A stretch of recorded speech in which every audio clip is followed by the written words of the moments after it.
আসসালামু আলাইকুম, আপনারা কেমন আছেন? পুঁই শাক রান্না করে দেখাবো মুরগির গোস্ত আর আলু দিয়ে।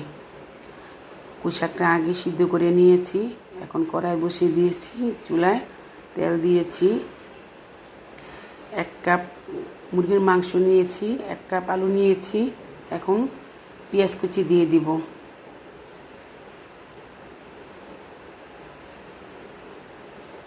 একটা তেজপাতা দিয়ে দিব, 2টা এলাচ দিয়ে দিব, একটা দারচিনি দিয়ে দিব।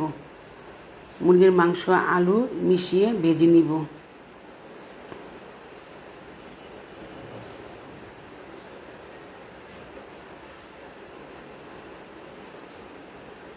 মুরগির মাংস আলু ভাজা হয়েছে। এখন আমি লবণ দিব,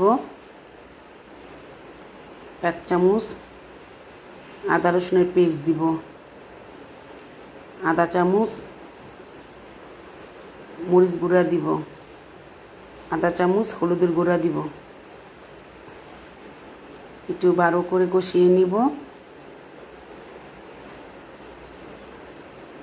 তারপর পানি দিয়ে দিব। আমি আর পানি দিব না, এটা দিয়ে কষাবো। প্রায় আমার কষানো শেষ। এখন পুঁই শাক দিয়ে দিব।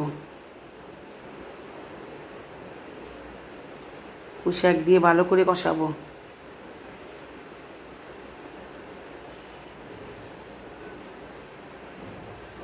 নাড়াতে হবে যাতে নিচে লেগে না যায়।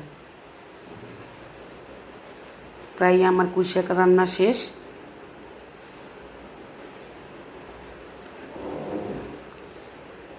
এখন আমি পরিবেশন করব। আল্লাহ হাফেজ।